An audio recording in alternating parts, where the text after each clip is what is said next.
So immediately in these situations, folks,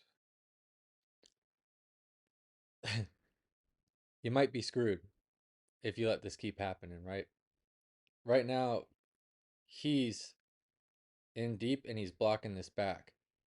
If we Shut your lips, it's time for a brand new episode of what? We talking jit, say what? We talking jit, say what? We talking jit, say what? We talking jit, said it's time for a brand new episode of Talking Jit. Okay, got another breakdown. A nice brave soul, Robert, stepped up to roll with really technical purple belt that we have at my Nogi Academy. Vince right here. Vince is the man. Puts on a lot of pressure, slow, methodical, but also very technical. And if he puts your ass on the ropes, you're on the ropes. So shout out to Robert, who just got his brand new blue belt and decided to put it to the test against Vinny.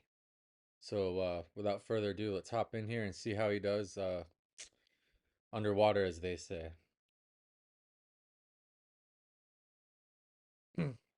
So the lighting will get better as it goes. I auto adjusted. Right here, we've already got Vinny smashing. Not really sure what the hand's doing here. I don't know what to do with what his strategy is, but he does put a lot of pressure on the legs. There we go. There's the lighting. So right off the bat, from Robert's perspective here, let's go back here. We can wait for the better lighting too. All right, right here. He's almost doing it. So if you can spot the mistake, let me know in the comments down below. But spoiler alert to those who don't want to wait. His hand's right here, which is in a great spot. I would be pushing the head this way. So pushing the head, turning my hips so that I'm almost like hipping out and shoving the person away. And that way you're going to be getting him off the center line because Vince is trying to flatten you out. I got a lot of squiggles going on. I picked the fat tip this time. But Vince is trying to flatten him out, I presume, or cut through this leg that's getting flat on the ground. So he's putting something flat in order for him to keep advancing, especially when he's this low and this dedicated to his head driving, being the driving force. So that being said, he's counting on this area being the driving force on his toes right here, as you can see, and just pushing in with all of his force, which, like I said, it's a lot of pressure. But you can divert that by just simply pushing the head away from your body and turning more on your hip and either scooting out or setting up a leg entry when he goes to step forward. So that's what I would be doing right off the bat here. Then he comes up. Oh, it's a nice way to kick it back. Good recovery. Got to give him credit here. So again, Robert's setting up some butterfly. I like how he sat back up. Really nice. Looks good. Sat back up. Went back to almost like a butterfly setup, but he kind of gave it away. Right here, his knees are pinched a little too tight for my liking. Um, with the pinched knees, you kind of kill the pull point of the butterfly, which is kind of like a guard. He should have his legs a little wide, almost like a safety net here, so that like Vince is contained. If we're playing football here, these are Robert's knees right here and right here. Vince should be contained inside this little area. The minute you let these touch and Robert's knees are now like this, Vince is actually outside the area, which means he's going to dictate where your body turns and where your hip turns. So, with that nice recovery, I would like to either see the foot come out, and if he's already jammed up right here, then I would bring the foot to the knee. So therefore, Robert's knee would be, let's think about this, like out here, inward, in the foot, like in the foot, kind of on the knee right here. You know, that way you can kind of still mess with Vince's base, but also start to work your butterflies back or arm drags or getting around, rather than letting Vince smash this and get on top. So let's see how it turns out. Yep, Vince kind of took full advantage of that, and now we got the pressure, and now he knows. Look at that. Look at that face. He said, okay, here it is. Now, a little more of the same. Let's see what he does. I'll give him a chance. Okay, I don't like that. So let's go back a little bit. Teach their own. If you guys got your own methods, I would love to hear it in the bottom. Or you can join the YouTube community I'm building on here, and you can go in there and discuss and share or comment on these videos and share what you would like to do. But obviously, this is a threat. And the more closer that shoulder gets to your face, but also the more this arm wraps around your head, the more of a threat it's going to be. Your body kind of fights where you're looking. So if you're looking away, it's really hard to fight this direction when my head is this direction. So that being said, what I like to do and one of my favorite things is he's almost got it. If this hand right here was cupping the shoulder, the forearm would be running across Vince's neck. So that slight adjustment would actually make his forearm that's tucked under here a little bit more of an obstacle for Vince. That being said, if this hand was cupping here and this forearm was across Vince, I raise it. I'm cupping and I'm raising. And that's going to push the head up higher. Pushing the head up higher is going to give you more space to work.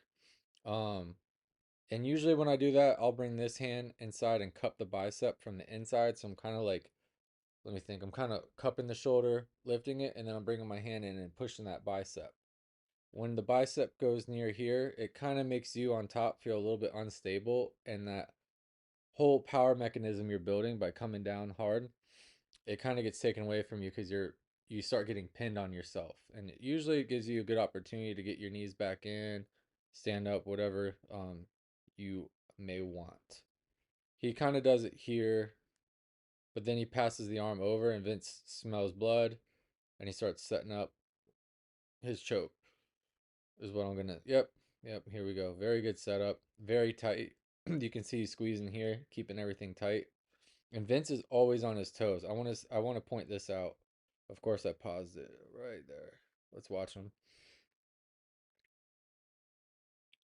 You see how he's always on his toes? That's a really good power. Like that's a huge driving factor. Side control, being down, just trying to put pressure. Make sure you're on your toes and not like feet flat, like straight. That'll give you a lot of pressure and generate a lot of energy.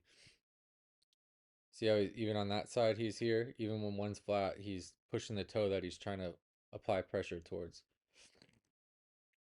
Good kind of framing here, Robert. What do you do? Okay.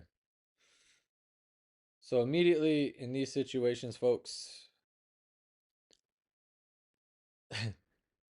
you might be screwed if you let this keep happening, right?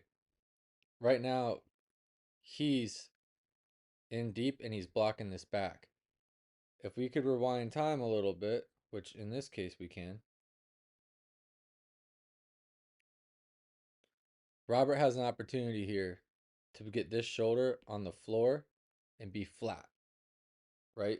You don't really want to be flat in jiu-jitsu because that's usually when you start getting smashed. But in this instance right here, when you can smell that they're setting up the arm or starting to isolate, like boom, like Vince here, this shoulder I would have liked to see go boom, straight to the mat. Straight to the mat. It takes away what Vince is going to set up right here. And at the same time, it gives you the opportunity to kind of bring your knee into this guard and start spreading out his base, which will help you maybe avoid the mount or setting up the arm bar or and defending the Kimura that he's setting up. But Robert doesn't kind of do that. He actually rolls to the wrong side, which allows Vince to brace right here, and that's no bueno. Oh wow, nice. Sets it up into a very nice choke. Knee across the belly. Robert surviving, hanging in there, Robert. Let's go. Now, here's what I think the saving grace was. He could be screwed. He could be screwed. And he hangs in there. Can anyone tell me why? This might be the old Craig Jonesy, and I know Robert does his research and watches his study hall videos. But what I believe saved him right there, which is really cool, is this. Oh, come on. Come on. Oh, is this elbow right here being up high. If you notice, he kept it up and back, right? He didn't go here. He didn't grab here behind his head. He kept the elbow up high and back. And I think that was the saving grace in this whole sequence. Let me know what you think down below. But here, he keeps it high from the very beginning. So I know he was consciously doing it. I know he was consciously doing it. And that's badass. If it wasn't Craig Jonesy and it was just you hanging in there, props to you, Robert. But I'm pretty sure I know where you got that from. And it's even cooler that it worked in live. Holding back, holding back. Beautiful. Again, right here, I would like to put my shoulders on the floor and just kind of start scooting down this leg and pinning it. Kind of like that. Keep my hand on the inside. There we go. Oof. See, and if you guys notice, the difference between this purple belt here and the blue belt over here is that Vince is just staying on him. He just keeps attacking. Um, which I like to see, man. Like, this is what gets us all better is the people who keep going and going. That's done. That's done. No, you're gonna pull it off?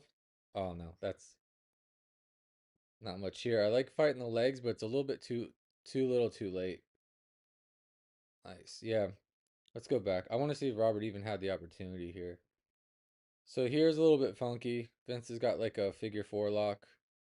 It's not common, especially for a blue belt. You're not really stuck in there a lot, so you're kind of like, huh, what do I do here? I don't blame him.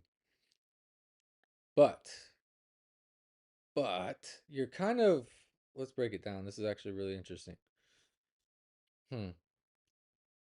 So if Vince reversed the lock or had the opportunity to lock this one this way and then lock this one over top, I think it would have been a little bit tighter. Seeing how Robert's got his shoulder in here, kind of, giving him space, I think this would have helped take it away, bringing this other foot around. So kind of like switching the lock side. But I'm not sure. I'm kind of just going off of a whim here. The other thing is that's kind of a tough position. Like I said, going flat and kind of scooting out of here would have probably been my approach. Easier said than done. I'm sitting here backseat film or backseat driving, but that's a cool position. I would like to know what Vince was thinking at this point. Snaking the hand in there would have been great. Kind of put pressure against his neck. So Robert's got kind of the right ideas, getting this top leg off his face, but snaking this one behind the head also throws that off. He went for suicide.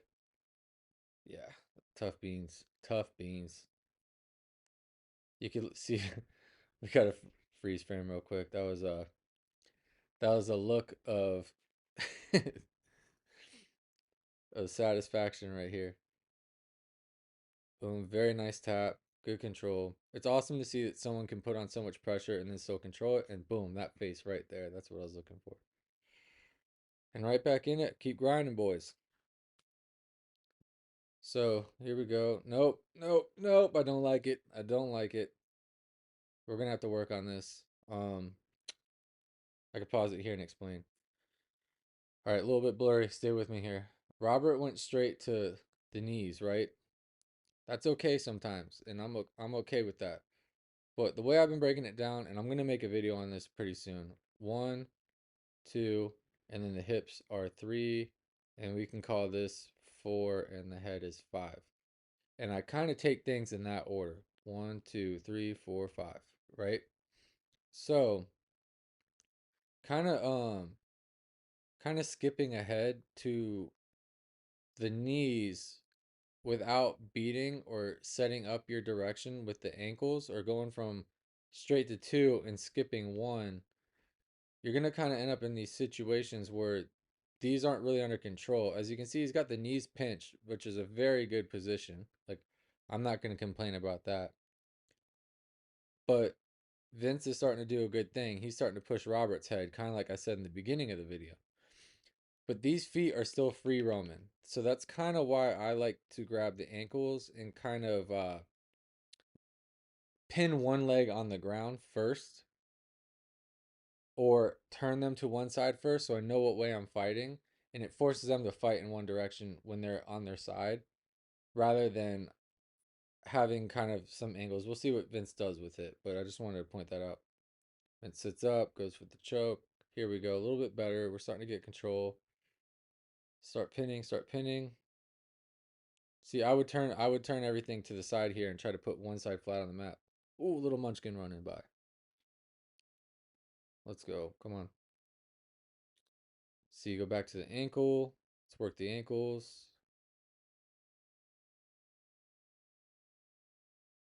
Wasn't a horrible attempt. I don't want to say it was like completely wrong. I just like to kind of systematically one at a time and then figure out my direction. Vince comes up. Nice. Nice switch. Oh, and we're camping. We're gonna have to start like a little fire right here. Ooh, yeah. Let's get camping. Bust out the marshmallows, you know.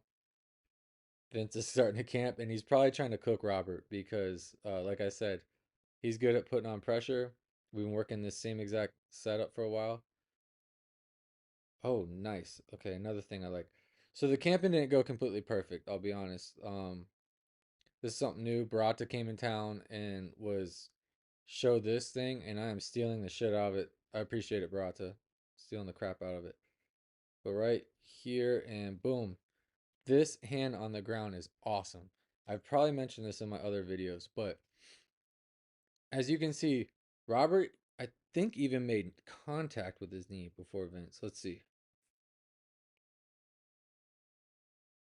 Kind of pushes what camping's kind of all about. Turn that corner. Yeah, so if you see that, Robert had contact with the knee. Wasn't even really doing anything too wrong. Vince should be turning the corner a little bit more, I believe. But boom, right here. If you can see, this knee is still tucked. He's like, Robert's still kind of maintaining a good frame, which gives him a chance to keep his guard. But because Vince sees this gap and brings his hand straight to the floor, I promise you, this is the stuff that changes your whole game. When you start seeing this stuff, bring that hand to the floor, shuts down the whole regard. The whole regard. And you can see it right here. Boom. Hand on the floor. And it allows him to bring this knee. And as if you notice, his leg is keeping this whole hip in check. He's not above the hip up here. He's down here, keeping the leg in check. Straight to knee on belly. Ooh, good frames, Robert. Let's go. Let's go. Nice. Nice. Beautiful.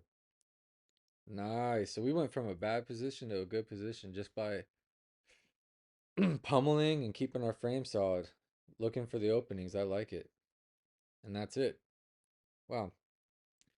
Really good match. Like I said, brand new blue belt versus a technical purple belt. And as you can see, the purple belt put the pressure on the whole time. So let me know if you learned anything, if there's anything you'd like to learn, anything you want me to go over. I appreciate your time, and I'll catch you guys in the next one. And subscribe because I'm trying to put my kids through college. They try to drown me, I can swim upstream so profoundly. I can stay calm in a dire situation. I'm at it every day, no time for a vacation. And I smell blood in the water. Everything I do, yeah, I do it for my daughters. Now go and shut your lips. It's time for a brand new episode of What? We talking Jit, say what? We talking Jit, say what? We talking Jit, say what? We talking Jit, said it's time for a brand new episode of Talking Jit.